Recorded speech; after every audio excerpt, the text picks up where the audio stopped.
Assalamualaikum warahmatullahi wabarakatuh.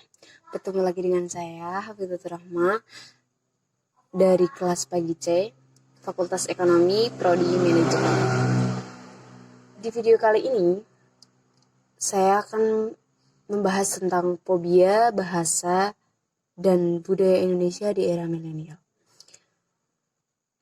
Terlintas di pikiran saya, kenapa harus anti atau fobia dengan bahasa daerah kita sendiri? Contohnya saya tinggal dan lahir di Jawa, tepatnya di Jawa Tengah. Bahasa daerahnya itu bahasa Jawa. Dan kalian tahu sendiri kan, bahasa Jawa itu terbagi menjadi 3. Yang pertama itu bahasa Jawa Ngoko, yang mana bahasa Jawa itu sendiri digunakan untuk orang-orang dekat. Misalnya saya kepada teman saya atau orang-orang yang terdekat yang sudah kenal. Dan yang kedua itu adalah bahasa Krama Madya atau halus.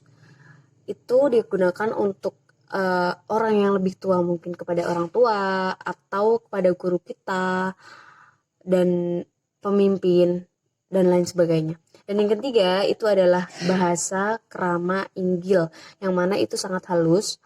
Itu biasanya dipergunakan untuk meninggikan derajat lawan bicara untuk merendahkan diri sendiri. Istilah Jawanya mungkin ada asor atau rendah hati.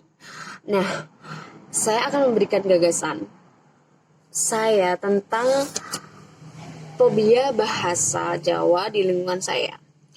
Dan saya yakin itu juga terjadi di lingkungan kalian juga.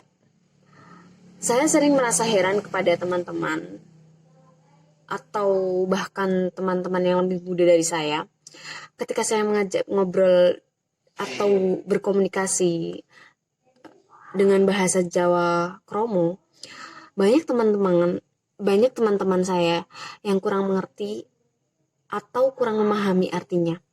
Padahal mereka lahir dan tinggal di Jawa, yang seharusnya mengerti dan paham dengan bahasa daerah yang ditinggalinya. Ketika saya tanya kepada teman saya, kenapa kok sampai tidak mengerti dan paham dengan bahasa daerah kita sendiri? Padahal kan harusnya kita mengerti gitu loh. Kita tinggal di Jawa, nggak tahu bahasa Jawa itu sangat lucu. Dan mereka menjawab, karena dari kecil orang tuanya jarang atau bahkan tidak pernah mengajarkan atau mengajak berkomunikasi dengan bahasa kita sendiri. Miris sih, kenapa kebanyakan orang tua sekarang jarang mengajarkan bahasa Jawa kepada anak-anaknya. Padahal itu termasuk kekayaan yang perlu kita jaga turun-temurun. Orang Jawa lahir di Jawa, tapi tidak mengerti bahasa sendiri, itu hal yang sangat tidak boleh terjadi sebenarnya. Jadi kesimpulannya kepada orang tua, ajarkanlah kepada putra-putri panjenengan tentang bahasa daerah kita sendiri. Ajaklah mereka berkomunikasi dengan bahasa kita sendiri, memperkenalkan ini loh nak, bahasa Jawa, bahasa kita, yang mana ada 3 macam, yaitu bahasa Ngoko, bahasa Kromo Madya, dan bahasa Kromo Inggil.